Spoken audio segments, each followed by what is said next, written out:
You're listening to the DolphinsTalk.com podcast network.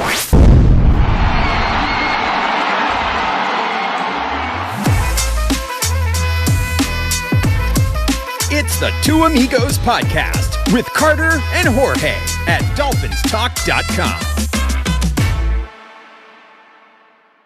I don't really want to do an intro that badly because we sucked ass. All right. It's honesty hour. I'm done being the soft little cute ass little Carter you love and love to make fun of. All right, Jorge, because we sucked ass. Are you how you feeling going into our first L of the season, 48-20 against the Bills? Look, first of all, you've never been cute. Well, let's put that out there. I get a lot of DMs about it, but all right, that's fine. Numero dos, and the DMs from Hussam do not count, by the way. Right. Number two, I think, look, I don't think anyone expected an unbeaten season. I think if I told you, hey, Carter, we're going to go into week 5 with a 3-1 record, you would have said, yes, let's fucking do that. Right. It was a bad loss. It was a tough loss. I also think that the scoreboard does not paint the full picture. Okay, give me some hope then. I think, first of all, the DPI on Cater, which basically set up, that started the collapse, let's call it like that, was extremely nitpicky, right? Wait, are you talking about the one where Diggs still broke the tackle, or which one? No.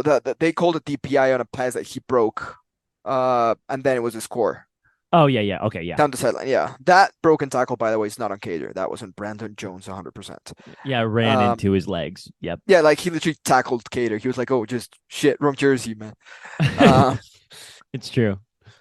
So second, I think, and here's my theory, and I've gotten some shit over this, but I think the Dolphins lost the game when they decided to defer to the second half to get to receive the kickoff in the second half. I'm going to tell you why. The Dolphins offense is still young and new at being successful, right? Sure.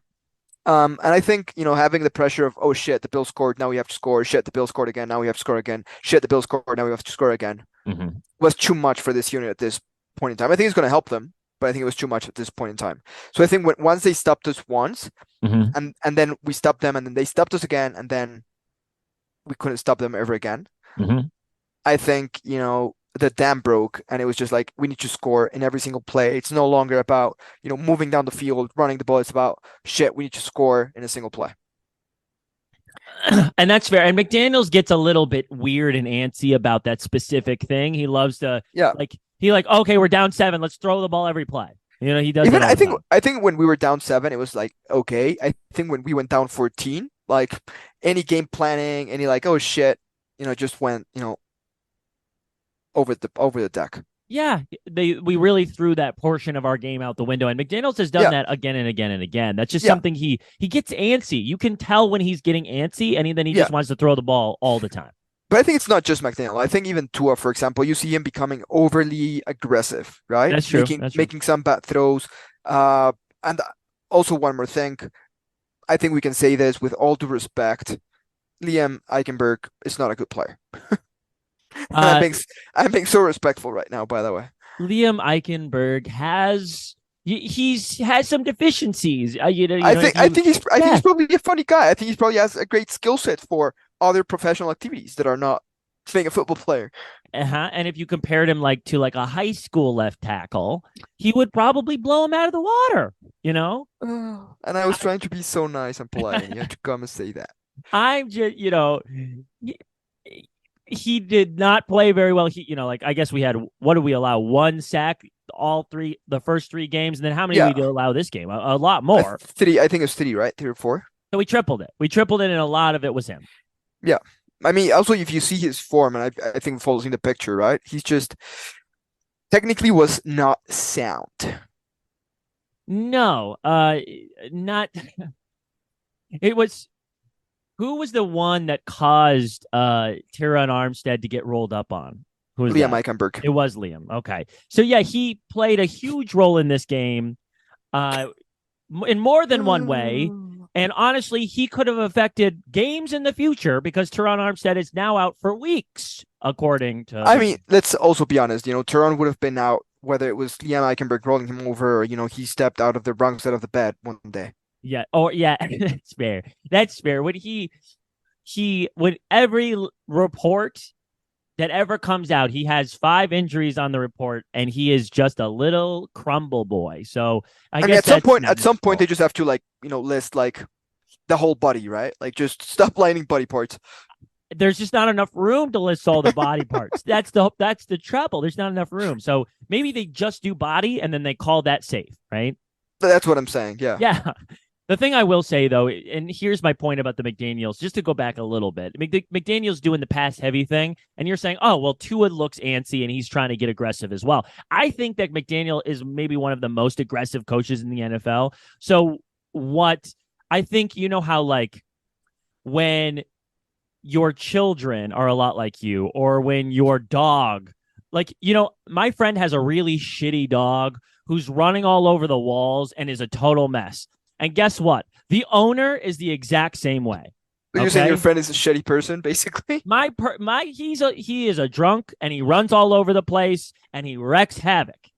And his dog does the exact same freaking thing. Oh, please don't name names. I'm not going to name names, and I hope he doesn't listen to this. But my point is that's the same way that McDaniels hands down that, oh, hey, we better start passing, and you better start taking shots even if they're not there. I think Tua gets rubbed off on by McDaniel sometimes in a poor way. I absolutely agree with you there. Okay, well, I'm glad that we're on the same page. Coming from the perspective of, when I was watching that Bills game, I don't know if you had this thought, but after they scored 7, and it was probably the easiest to open the game was the easiest 7 I've seen in a long time. After they scored that 7, I was like, if we punt this game, we're losing. Didn't it feel like that? 100%. And you know what? I think the offense, and that's what I'm talking about, not deferring. I think the offense felt that as well. And it was like, if they ever stop us, we're losing. So as soon as they did, the offense was like, oh shit. And even then, I mean, even if we doubled, even after they stopped us, I think, you scored before the end of the half, you score again to start the third quarter. We were still in the game. That is true. Yeah. I think, I don't think the team quit. I just think the defense played a very poor game. Very poor game. Right.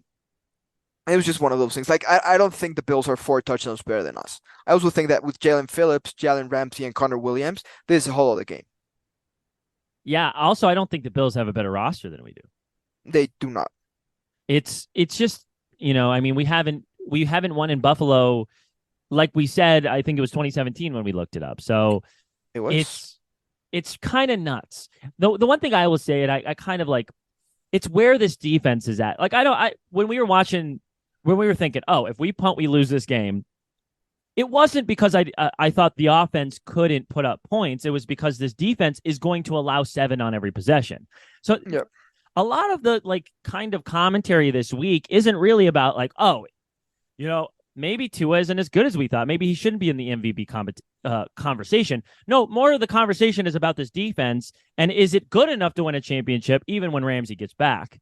And I saw this tweet, and I really kind of agree with it, is that I think us as fans have been overrating the players on this defense for a long, long time.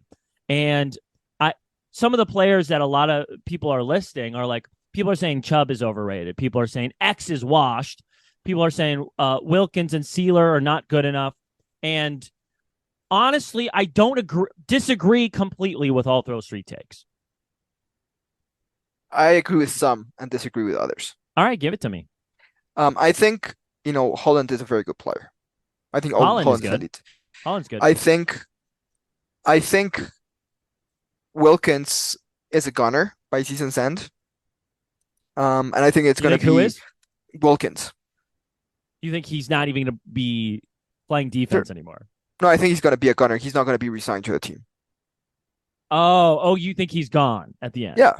Oh, for sure. Yeah, and I think the effect that we're going to see with Wilkins is going to be similar to what we saw with Devontae Parker and Mike Gesicki when they left the Dolphins. You think they're going to the Patriots? I don't think my point is he's not going to be impactful wherever he goes. I think he was very impactful in that scheme in that particular moment. We've seen here that he's not a true gap kind of guy.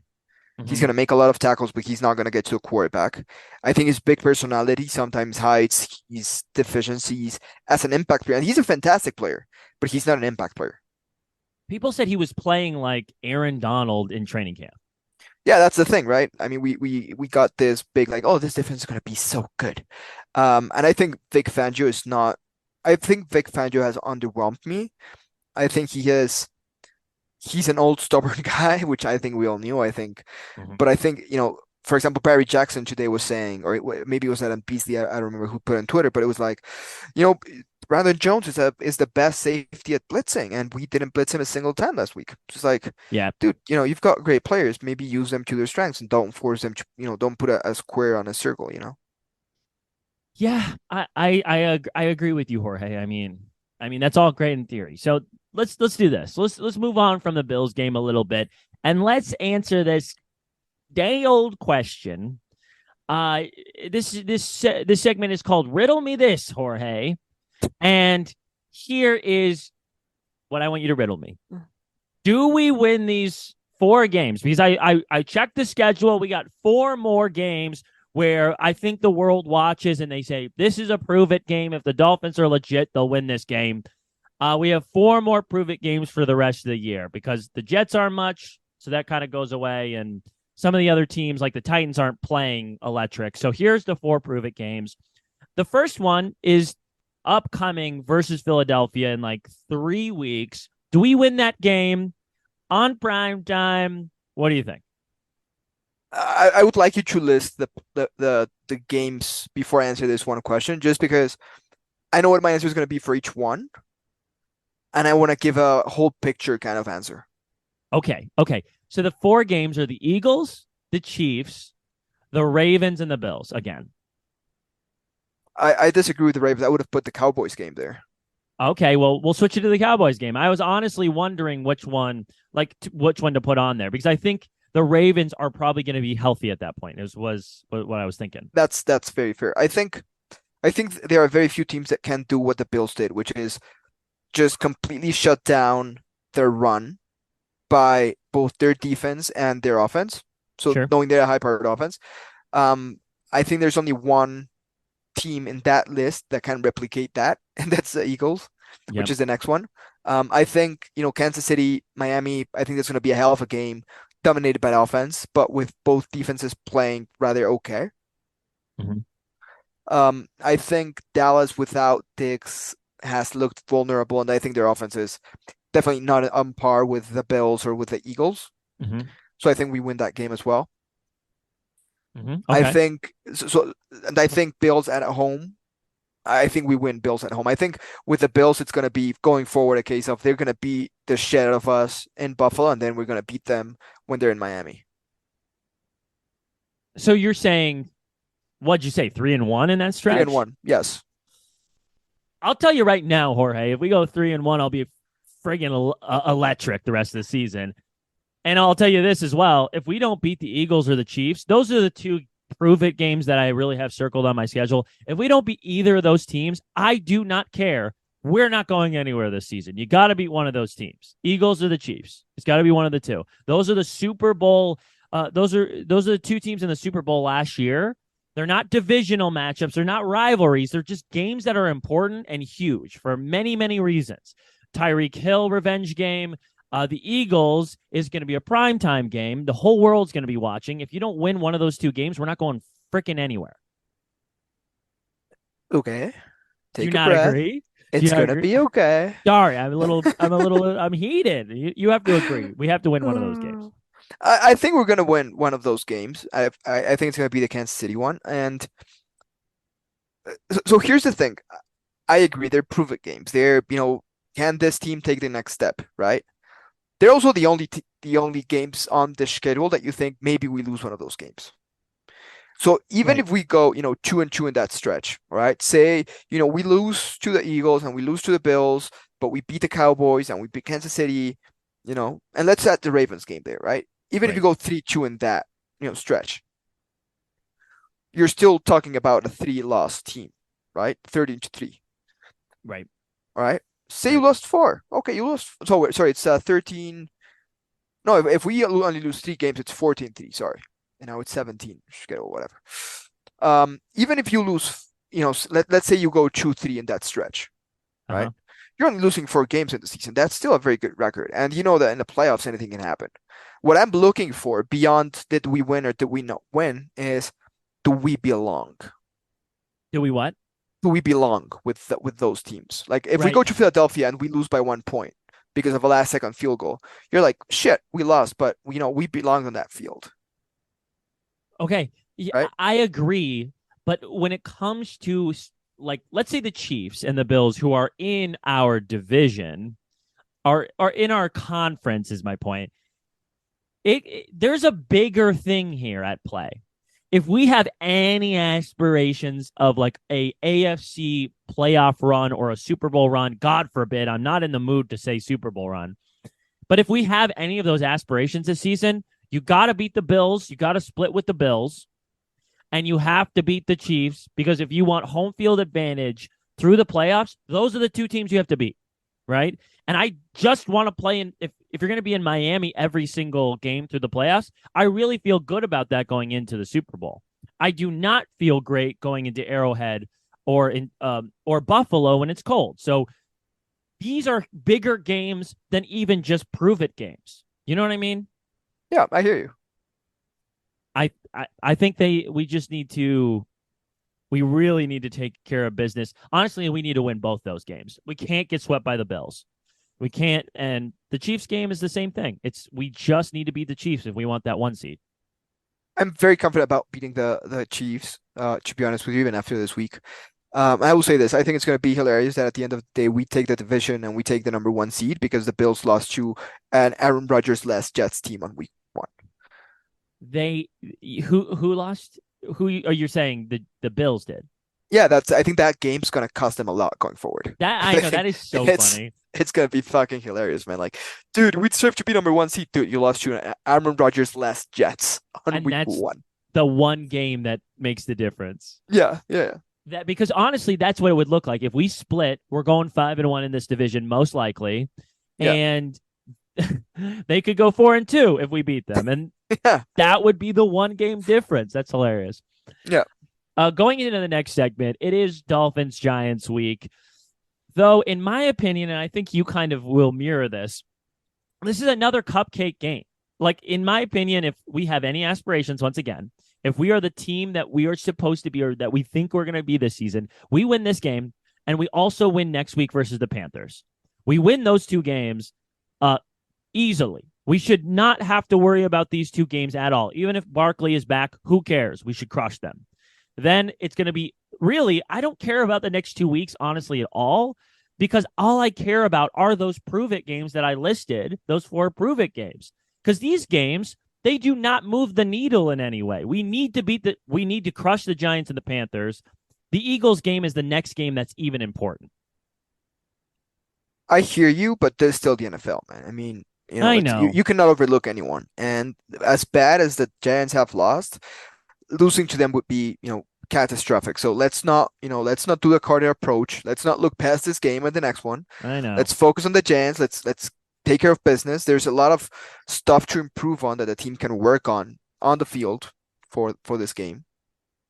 But are you excited to watch Dolphins Giants? I'm not sure if I'm going to watch it because it's my fiance's birthday, so I think we're going to be out for brunch. See, there you go. But I will say this: It's not like, oh shit, I'm going to miss this game. It's like, shit, I'm going to miss this game. You wish you could watch, but you're just not. Like, you're like, oh, we're going to win, and I don't have to watch it. I think we should win. I don't think I have to watch it. Right, and then next week, if it's Andy Dalton or it's Bryce Young, we win that game. In theory, we should be winning that game, yes. We should be winning that game. So I'm just saying, like, this is my point, I guess, Jorge. If I'm to be excited about this team, if it's in the cards for me to be excited, we should crush both teams. And then the next game that will matter is the Eagles game.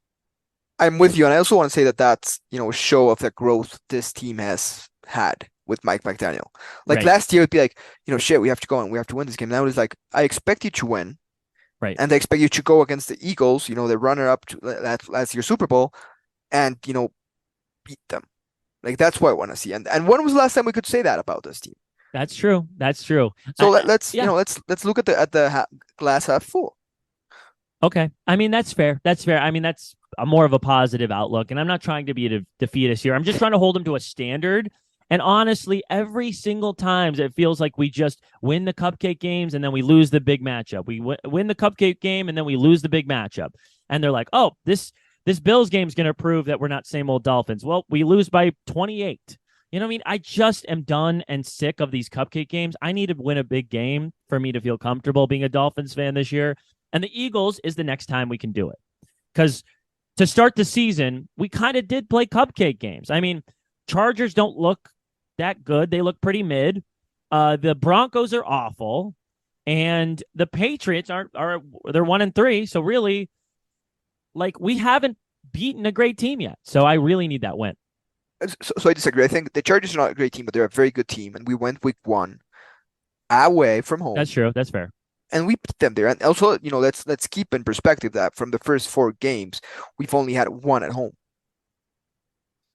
That is true. Like, losing in Buffalo is nothing to feel terrible about. Yeah. I'll give you that. I'll give you that. Okay. Thank you. Appreciate it. Yeah. Okay. So anyways, that's kind of the show. Unless you have something to say on the way out here. What's your score prediction, I guess, Giants? Before I get your score prediction, I will say that there are some players on that defense, and we talked about it briefly, that have vastly underperformed. And Bradley Chubb, is atop my list. Okay. Yeah, and Brett, he has. So you're saying, like, he has the talent to do better, you're saying? Because he's underperforming? I think we've seen him, do better in the Broncos, and he had some dominant seasons and stuff. Like, I want to see that guy be dominant, and I'm just not seeing that fire under him right now. So I hope Fangio, or McDaniel, or someone can light it for him. That honestly would be nice. So this defense needs, like, I mean, Ramsey is not. I'll tell you this now, guys. Ramsey is not going to come back and save this defense. That's not what's going to happen. Like, this team needs to come together, and then Ramsey can be a cherry on top. That's how I see it, at least. Yeah, I think having Ramsey on the field opens a whole other side of the playbook on defense, and also just Ramsey's leadership and mentality is going to be a huge boost to this defense. My thing is, you have 3 great leaders on defense on the back end, right? X, Javon, Ramsey. Both 2 of those are captains, and then Ramsey. I want to see someone from the linebacking core, like, be passionate, like, be fiery, man. Like, I want to see my linebackers just going out and hitting someone till next week.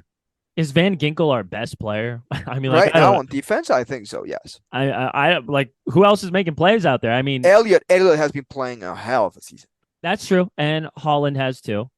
But yeah. I would say for the most part, Van Ginkel is everywhere a play is. You know what I mean? Okay, so on the way out, I'm going Giants lose by a big number. Like, I mean, they lost 40-0 against the Cowboys at full strength.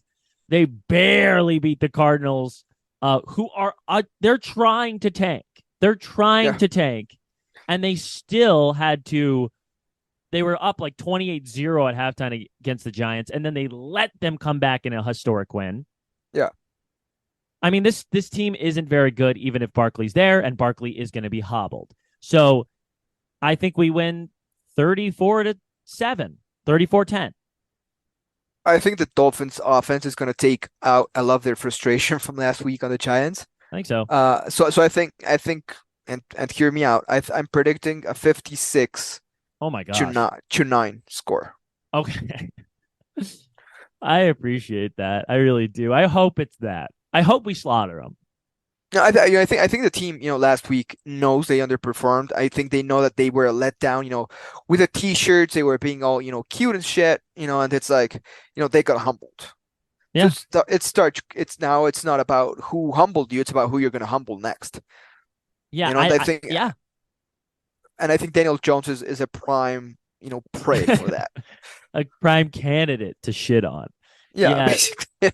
That's fair, man. I also just hope that they were humbled, but they didn't lose confidence. I want them to be humbled, but I don't want them to come out and they can score on every single possession, and they should against the Giants. So don't don't lose confidence because you played the Bills in Buffalo and you got a little, you kind of lost your spice a little bit. Just know that you can't shit on everyone you go against, I guess. So you were humble, just don't lose confidence. Yeah, I also like this offense didn't play poorly. I mean, it was like, oh shit, we played a terrible game. Yeah, Tua still had 300 yards, 1 touchdown, 90 plus rating. They still put 20 points on the board. They left a couple of plays out there. So it wasn't a piss poor performance. We just expect better from them.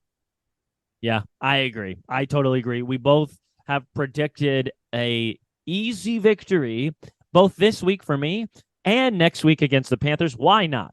I know I'm being a little bit. Who cares? Just show us, Dolphins. This should be a double victory back-to-back. They're bye weeks, in my opinion, if you are the team we think you are. If they're the team we think they are, they should have no problem with the Giants and the Panthers. That's my last thing to say. You got anything on the way out, Jorge? I swear to God, if you just jinxed him. I swear to God, Carter. If it's not even a jinx. If you lose to those teams, you're not good. You're not good.